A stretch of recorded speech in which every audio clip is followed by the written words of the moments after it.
Teacher ദയവായി ഒന്ന് hold ചെയ്യണം. നമുക്ക് ആക്ഷൻ കമ്മിറ്റിയുടെ ഭാരവാഹി ജയന്ത് കൂടി നമുക്കൊപ്പം ചേരുന്നുണ്ട്. കാരണം അവിടുത്തെ വളരെ ജയന്ത്, കേന്ദ്ര ഏജൻസി അന്വേഷിക്കുമെന്നൊരു വിവരം വരുന്നുണ്ട്. അത് നമുക്ക് കൺഫേം ചെയ്യാവുന്ന ഒരു ഘട്ടത്തിലേക്ക്. ഇപ്പോൾ ഇന്നലെ ഉണ്ടായ ഒരു വലിയൊരു അറ്റാക്ക് ഒക്കെ ഉണ്ട് മാധ്യമ പ്രവർത്തകർക്ക് നേരെ. നിങ്ങളൊക്കെ പല തവണ പറഞ്ഞതാണ്, ഒരുമിച്ച് ആണ് നിങ്ങൾ പോകുന്നത്, അത്ര ഭയമുണ്ട്. ഈ ഡി ഗ്യാങ് വീണ്ടും ശക്തമാകുന്നു എന്നാണോ വിവരം?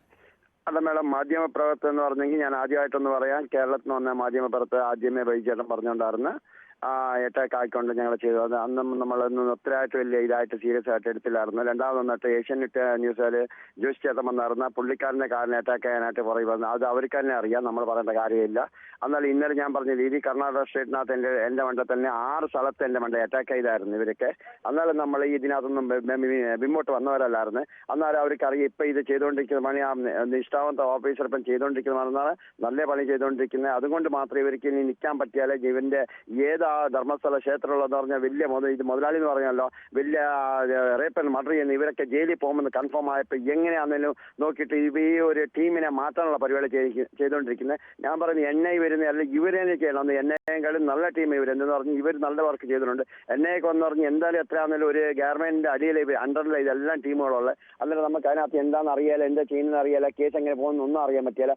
SIT എനിക്ക് നമ്മൾ പറയുന്ന SIT തന്നെ ഇവിടെ വേണം. ഇവർ ചെയ്യുന്ന പരിപാടി എന്ന് പറഞ്ഞാൽ ഈ NI വരണം, എന്നാലേ അവരുടെ അണ്ടറിൽ നിൽക്കുള്ളൂ. ആ ഒരു ചിന്ത മാത്രമേ ഇവർ ഈ ഒരു റൂട്ട് ചേഞ്ച് ചെയ്യാനുള്ള പരിപാടി എത്രയാണെന്ന് ഞാൻ പറയുന്നത് പറഞ്ഞാൽ NI വേണ്ട, ഒന്നും വേണ്ട. ഞാൻ അന്നും പറഞ്ഞ് ഇന്നും പറഞ്ഞ് ഇന്ത്യയിലേക്ക് കേട്ടറിഞ്ഞ ഒരു ടീമാണ് ഇത്. നല്ല ടീമാണ്, നല്ല വർക്കൗട്ട് ചെയ്യുന്നുണ്ട്. വർക്കൗട്ട് ചെയ്യുന്നത് കൊണ്ട് ഇവർക്ക് നിൽക്കാൻ പറ്റുന്നില്ല. അതുകൊണ്ട് മാത്രമേ ഇവർ NI എന്ന് പറഞ്ഞ് പോയിക്കൊണ്ടെങ്കിൽ NI വേണ്ടെന്ന് നമ്മൾ പറയുന്നത്. ആവുന്നത്ര ഈ ടീം തന്നെ ചെയ്ത് വർക്ക് ചെയ്യുകയാണെങ്കിൽ 100% ഇവർ ജയില, ഇല്ലെന്ന് ഇവർ ജയിൽ ആവിയല്ല, ഇവർ ശിക്ഷയാവിയല്ല. ഭാരതദേശ സ്വാതന്ത്ര്യം 47 കിട്ടിയാൽ ഈ ധർമ്മസ്ഥല കിട്ടിയില്ലെന്ന് പറഞ്ഞാൽ അത് ഇന്നലെ കൊണ്ട് എല്ലാവർക്കും മനസ്സിലായി കാണും. ഓരോ മീഡിയക്കാരൻ വേണ്ട ഇങ്ങനെ അറ്റാക്ക് ചെയ്ത് ടോട്ടൽ അവിടെ 6-7 പേരുടെ മറ്റേ അറ്റാക്ക് ചെയ്ത് 3-4 വണ്ടികൾ അടിച്ചു പൊട്ടിച്ച് ആ സൗജന്യയുടെ ഫോട്ടോ എല്ലാം വലിച്ചു കീറി. അതുപോലെ ഞാനൊരു സാക്ഷിദാരനെന്ന് പറഞ്ഞാൽ അത് നാളത്തെ നെക്സ്റ്റ് കേസിനകത്ത് ഞാൻ തന്നെ പറയണ്ടേ ഇങ്ങനെ സ്ഥലമുണ്ടെന്ന് പറഞ്ഞ് എൻ്റെ വണ്ടി മെന്നെ തുടങ്ങിയിട്ട് ഒരു 3-4 ദിവസം കൊണ്ട് എൻ്റെ ബാക്ക് ഫോളോ ചെയ്തുകൊണ്ടിരിക്കുകയായിരുന്നു. എങ്ങനെയെങ്കിലും അറ്റാക്ക് ചെയ്യണമെന്ന് പറഞ്ഞുകൊണ്ട് ഇന്നലെ ഞാൻ അവിടുന്ന് നമ്മളെ യൂട്യൂബുകാരെ അടിച്ച് അവർ ഹോസ്പിറ്റലുണ്ടായിരുന്നു. ഹോസ്പിറ്റലിൽ പോയിട്ട് ഞാൻ തിരിച്ച് ധർമ്മസ്ഥല സ്റ്റേഷനോട് പോകുന്ന നേരത്ത് എൻ്റെ വണ്ടിക്ക് അഡ്ഡായിട്ട് ഞാൻ വേറെ വണ്ടി കയറിയിട്ട് ഞാൻ പിന്നെ തിരിച്ച് ഹോസ്പിറ്റലിൽ വന്നത്. ഈ അവസ്ഥയിലാണ് ഞാൻ ഇവിടെ നിൽക്കുന്നത്. ഇന്നാണെങ്കിൽ എനിക്ക് സെക്യൂരിറ്റി വേണം, ഞാൻ ചോദിക്കാൻ പോവാം. ഇന്നും ഈ ഇലാഖയ്ക്കും ഗവൺമെന്റിനും ചോദിക്കാൻ സെക്യൂരിറ്റി വേണം. ഈ പോലീസ് കേസ് എടുത്തിട്ടുണ്ട്, വല്ല കാര്യം ഉണ്ടാവോ? അല്ല, അത് അന്ന് തുടങ്ങി തന്നെയല്ലേ ആയിക്കോട്ടെ. കേസ് എടുത്തിട്ട് എന്തെങ്കിലും കാര്യം നടന്നിട്ടുണ്ടോ? ഞാനും പറഞ്ഞു വെക്കുന്നതിൽ ഞങ്ങൾക്ക് വല്ലതൊക്കെ തന്നു വരും, ഞങ്ങളെ പണി ചെയ്യാമെന്ന് പറയുമ്പോൾ ഗവൺമെന്റിനോട് ചോദിക്കുന്നത്. അവർക്ക് ചെയ്യാൻ പറ്റിയാലും ഞങ്ങൾ ചെയ്തോളാം. ഇനി ഞാനൊന്നും ഇന്നും പറഞ്ഞിട്ടുള്ളൂ നമ്മൾ ഇറങ്ങാൻ റെഡിയാന്ന്, നമ്മളെ തിരിച്ചു വീട്ടിൽ പോകുമെന്ന് പറഞ്ഞു വന്നവരെന്നാണല്ലോ ഇവിടെ. ഞങ്ങൾ എന്ത് ചെയ്യാനാലും വന്നു. ഇങ്ങനെ ഒരു അത്യാവശ്യം മർഡർ ചെയ്യുന്ന ടീമിനെ എന്ത് ചെയ്യാൻ വന്നേക്കുന്നത്. നന്ദി. ജയന്താണ് പ്രതികരിച്ച്. വീണ്ടും KV ബൈജുവിലേക്ക്. ബൈജു, ആക്ഷൻ കൗൺസിലും പറയുന്നത് അത് തന്നെ. ഇപ്പൊ നേരത്തെ പറഞ്ഞ പോലെ 14-15 പോയിന്റ് എന്ന് പറയുന്നത് സ്വകാര്യ വ്യക്തിയുടെ സ്ഥലത്ത് നടക്കുന്ന പരിശോധന കൂടിയാണ്. അത് ഏത് തരത്തിലേക്ക് ഒരു നിർണായകമായിട്ടുള്ള ഘട്ടത്തിലേക്ക് കാര്യങ്ങൾ കടക്കുന്നു എന്നാണ് വിവരം?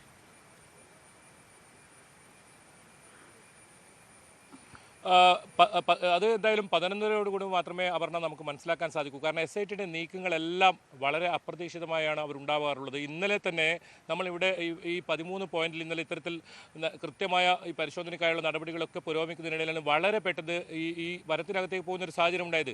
14-15 ഒരു പക്ഷേ ഇന്ന് പരിശോധന നടത്തുമോ, ഈ 13-ൽ ഇത്തരത്തിൽ ഗ്രൗണ്ട് പെനട്രേറ്റിംഗ് റഡാർ സംവിധാനം ഒക്കെ ഉപയോഗിച്ചുള്ള പരിശോധന നടക്കുമോ, അത് വളരെ പ്രധാനമാണ്. അത് ഇനി 11:30 മാത്രമേ നമുക്ക് മനസ്സിലാക്കാൻ സാധിക്കൂ. SITയുടെ ഭാഗത്തു നിന്നും അത്ര ഒരു വിവരങ്ങളും പുറത്തു വരുന്നില്ല. ആ പറഞ്ഞ ഒരിക്കൽ കൂടി ദൃശ്യങ്ങളിലേക്ക് പോകാം. കൂടുതൽ പോലീസിനെ ഇവിടെ ഇപ്പോൾ വിന്യസിച്ചിട്ടുണ്ട്. സംഘർഷ സാധ്യത കണക്കിലെടുത്തായിരിക്കണം. ഒരുപക്ഷെ നമുക്ക് ഈ ദൃശ്യങ്ങളിൽ കാണുന്നത് ഒരു കൃത്യമായ ഒരു താവളമാണ്. ഇത് ഒരു ഡി ഗ്യാങ് എന്ന് പറയുന്നവരുടെ താവളമാണ്. നമുക്ക് കൃത്യമായ ദൃശ്യങ്ങളിലേക്ക് തന്നെ പോയാൽ കാണാം അപർണ, പോലീസ് വാഹനങ്ങൾ കാണാം. വലിയ തോതിൽ SP ഉൾപ്പെടെ ഇവിടെ ക്യാമ്പ് ചെയ്യുന്ന സംവിധാനമുണ്ട്. ഇന്നലെ SP ഒരു ഉറപ്പ് തന്നെ മാധ്യമപ്രവർത്തകർക്ക് സ്വതന്ത്രമായി മാധ്യമപ്രവർത്തനം നടത്താനുള്ള അവസരം ഒരുക്കുമെന്നാണ് SP വ്യക്തമാക്കിയത്. നമുക്കിപ്പോൾ 2 വലിയ ബസ്സുകളിലും അതുപോലെ തന്നെ ഒരു പോലീസ് ജീപ്പുകളിലും ഇവിടെ സ്നാനഘട്ടയ്ക്ക് ഇവിടെ കൃത്യമായ സുരക്ഷ ഒരുക്കിയിട്ടുണ്ട്. ഈ ഒരു സംവിധാനം ഒരുക്കുന്നത് തന്നെ ഇവിടെ പരിശോധന ഒരു പക്ഷേ ഇവിടെ ആയിരിക്കും ഉണ്ടാവുക. അതുകൊണ്ട് പരിശോധനയ്ക്കായി ഇവിടെ കൂടുതൽ ഒരുപക്ഷെ ദൃശ്യമാധ്യമങ്ങളൊക്കെ എത്തിയേക്കാം അല്പസമയം കഴിഞ്ഞാൽ. ഇപ്പോൾ 3-4 പേർ മാത്രമേ ഉള്ളൂ.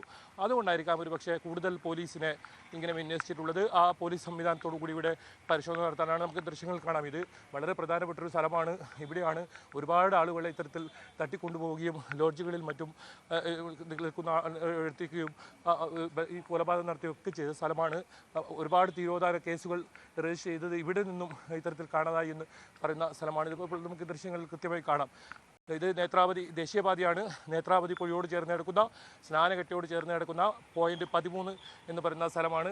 ഒരുപാട് പോലീസ് വാഹനങ്ങളുണ്ട്, പോലീസ് ഉദ്യോഗസ്ഥരുണ്ട്. 11:30 കൂടി മാത്രമേ ഈ തെരച്ചിൽ ആരംഭിക്കൂ. നമുക്കിപ്പോൾ ദൃശ്യങ്ങൾ നേരെ കാണുന്നതാണ് 12 എന്ന് പറയുന്ന പോയിന്റ്. 11, 12 ആ വനമേഖലയോട് ചേർന്നാണ് ഇന്നലെ പരിശോധന നടത്തിയത്. ഈ 13-ൽ വരേണ്ടതിന് പകരം ആ ഒരു പച്ച ഇത് തുണി കെട്ടിയ ആ സ്ഥലം അവിടെയാണ്, അതിനകത്തേക്കാണ് ഈ ബഗ്ഗളി കുന്നു എന്ന് പറയുന്ന ആ സ്ഥലം. അവിടെയാണ് ഒരുപാട് മൃതദേഹം കുഴിച്ചിട്ടുണ്ടെന്ന് പറയുകയും ആ പരിശോധന നടത്തുകയും ചെയ്തു. ഇത് ഇപ്പോൾ ദേശീയപാതയാണ്. ഇവിടെയാണ് ഇന്നലെ വലിയ തോതിൽ സംഘർഷമുണ്ടായത്. മാധ്യമപ്രവർത്തകരെ അടിച്ചോടിക്കുന്ന അവസ്ഥ വരെ ഉണ്ടായത്. നേരത്തെ നിരവധി പരാതികൾ ഒക്കെ ഉയർന്ന ഒരു സ്ഥലം കൂടിയാണിത്. ആ സ്ഥലത്താണ് ഇപ്പോൾ നമ്മൾ ക്യാമറ ദൃശ്യങ്ങൾ കാണുന്നത്. ഇപ്പോൾ പോലീസ് വാഹനം, കൂടുതൽ പോലീസ് വാഹനങ്ങൾ വരുന്നതും അതുപോലെ തന്നെ ഉയർന്ന ഉദ്യോഗസ്ഥർ ഇവിടെ ക്യാമ്പ് ചെയ്യുന്നതുമൊക്കെ നമുക്ക് ദൃശ്യങ്ങളിൽ തന്നെ കാണാം. 12-ാം പോയിന്റ് അവിടെ അതിന് അകത്ത് വനത്തിനകത്ത് ഇന്ന് പരിശോധന നടത്തുമോ അതല്ല ഇനി തൊട്ട് സമീപം തന്നെയാണ് ഈ 14-ഉം 15-ഉം ഇത് പോയിന്റുള്ളത്. അവിടെ ഇനി പരിശോധന നടത്തുമോ അത് ഏതായാലും 11:30 കൂടി മാത്രമേ വ്യക്തമാകൂ. ഏതായാലും കൂടുതൽ പോലീസിനെ വിന്യസിച്ചിട്ടുണ്ട്. എന്താണ് ഇനി അടുത്ത നീക്കം എന്ന കാര്യത്തിൽ നമുക്ക് വ്യക്തതയില്ല. അത് ഈ ഉദ്യോഗസ്ഥരെത്തിയാൽ മാത്രമേ ഏതെങ്കിലും തരത്തിൽ പരിശോധന നടത്തുന്ന സ്ഥലങ്ങൾ വ്യക്തമാകൂ. ഏതായാലും ഈ പോലീസിലെ കൂടുതൽ സംവിധാനങ്ങൾ ഒരുക്കി സുരക്ഷ ശക്തമാക്കി പരിശോധന മുന്നോട്ട് കൊണ്ടുപോകാൻ തന്നെയാണ് തീരുമാനമെന്നാണ് നമുക്ക് ഈ ദൃശ്യങ്ങളിൽ നിന്ന് മനസ്സിലാക്കാൻ സാധിക്കുന്നത്. ഏതായാലും വലിയ സംഘർഷമുണ്ടായ ഒരു സ്ഥലത്തു കൂടിയാണ് നമ്മളിപ്പോൾ പോകുന്നത്. അവിടെ കൂടുതൽ പോലീസിനെ വിന്യസിച്ചിരിക്കുന്നു. വാഹനങ്ങൾ ഉൾപ്പെടെ ഇവിടെ മാധ്യമപ്രവർത്തകരുടെ വാഹനങ്ങൾ ഉൾപ്പെടെ ഇവിടെ പാർക്ക് ചെയ്യാൻ കഴിയാത്ത സാഹചര്യം. അതുകൊണ്ട് തന്നെ DSNG ഉൾപ്പെടെ പോലീസ് സ്റ്റേഷനിലായിരുന്നു ഇന്നലെ രാത്രി പലരും സൂക്ഷിച്ചിരുന്നത്. അവരുടെ വാഹനങ്ങളും ഒക്കെ അത്തരത്തിൽ വാഹനങ്ങൾ ആക്രമിക്കപ്പെടുന്ന സാഹചര്യം കൂടി ഉണ്ടായിരുന്നു. നമ്മളിപ്പോൾ മുന്നോട്ട് പോകുന്ന സ്ഥലമാണ് 8 മുതൽ 12 വരെ പോയിന്റ് മാർക്ക് ചെയ്ത പോയിന്റ്. അവിടെ നിന്നൊക്കെ എന്തൊക്കെ പരിശോധനയ്ക്ക് എന്തൊക്കെ വസ്തുക്കൾ കിട്ടിയ മൃതദേഹ ആവശ്യങ്ങൾ കിട്ടിയെന്ന കാര്യത്തിൽ നമുക്ക് ഔദ്യോഗികമായ ഒരു സ്ഥിരീകരണവുമില്ല. അതുകൊണ്ട് തന്നെ ഒരു പക്ഷേ SITക്ക് നിർണായകമായ കൂടുതൽ വിവരങ്ങൾ ലഭിച്ചിട്ടുണ്ടാകാം. അതായിരിക്കാം ഇന്നലെ നടന്ന പ്രകോപനമെന്ന ഒരു നിഗമനമാണ് ഇപ്പോൾ പൊതുവെ ആക്ഷൻ കമ്മിറ്റി ഉൾപ്പെടെ പറയുന്നത്. ഇതെല്ലാം നേരത്തെ മാധ്യമപ്രവർത്തനം സാധ്യമല്ലാത്ത ഒരു ഇടമാണ്. ഇവിടെയൊക്കെയാണ് നമ്മുടെ ക്യാമറകൾ മുന്നോട്ട് പോകുന്നത്. ഇത്തരത്തിൽ ആക്രമിക്കുന്ന ഒരു സ്ഥലം, ക്യാമറകൾ നശിപ്പിക്കുന്ന സ്ഥലം, പല മാധ്യമപ്രവർത്തകരെയും ക്രൂരമായി മർദ്ദിച്ച സ്ഥലമാണ് ഇതൊക്കെ. ഇന്നലെ മർദ്ദനം ഉണ്ടായ സ്ഥലമാണിത്. ഇവിടെയാണ് ഇപ്പോൾ നമ്മൾ ദൃശ്യങ്ങൾ ഈ കാണുന്നത്. എന്തായാലും ഇവിടെ വലിയ തോതിലുള്ള ഇവരുടെ ഒരു ഗ്യാങ് ഇവിടെ ഉണ്ട്. ആ ഗ്യാങ് ഇത്തരത്തിൽ ആക്രമിക്കുകയാണ് സാധാരണ ഉണ്ടാകാറുള്ളത്.